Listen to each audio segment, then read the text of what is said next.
सुबह का समय था। गांव के एक छोटे से घर के आंगन में सूरज की पहली किरणें धीरे धीरे जमीन को छू रही थी। नीम के पत्तों से छनकर आती रोशनी मिट्टी की सौंधी खुशबू के साथ पूरे घर को भर रही थी। इस घर में रहता था एक प्यारा सा परिवार। माँ राधा, पिता मोहन, बेटा आरव और बेटी गुड्डी।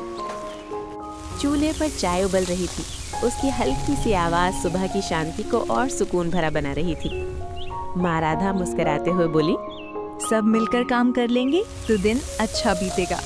लेकिन आरव ने बिना देखे कहा, माँ, मुझे खेलने जाना है, काम बाद में। गुड्डी भी मुंह बनाकर बोली, मुझे भी मदद नहीं करनी, मैं अपनी गुड़िया के साथ खेलूंगी। माँ ने कुछ नहीं कहा, पर उसकी आंखों में थोड़ी सी उदासी आ गई।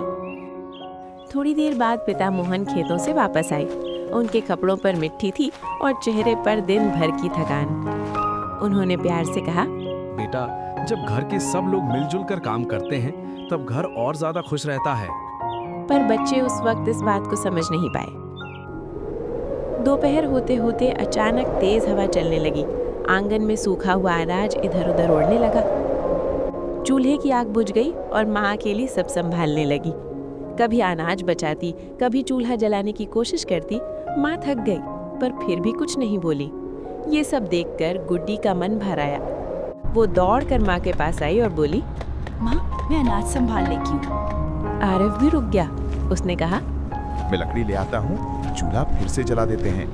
पिता मोहन के चेहरे पर एक प्यारी सी मुस्कान आ गई। उन्होंने कहा, अब लग रहा है ये घर सच में एक साथ है। थोड़ी ही देर में सब कुछ फिर से ठीक हो गया। आंगन साफ था, चूल्हा जल रहा था और घर में फिर से सुकून लौट आया। शाम के वक्त पूरा परिवार आंगन में बैठकर खाना खाने लगा। ठंडी हवा चल रही थी, चिड़ियों की आवाज आ रही थी और माँ के हाथों का बना खाना और भी स्वादिष्ट लग रहा था। गुड्डी ने मुस्कुराते हुए कहा, मिलजुल कर काम करना अच्छा लगता है। आरव ने हाँ में सिर हिलाकर कहा, हाँ, जब हम साथ होते हैं तो सब कुछ आसान लगता है। माँ और पापा एक दूसरे को देखकर मुस्कुरा दिए और उस छोटे से आंगन में सिर्फ रोटी की खुशबू ही नहीं, परिवार के साथ होने की खुशी भी महकती रही। इस कहानी से हमें ये सीख मिलती है कि जब परिवार के सब लोग मिलजुल कर रहते हैं तो हर मुश्किल छोटी लगने लगती है और घर सिर्फ दीवार नहीं, एक खुश जगह बन जाता है।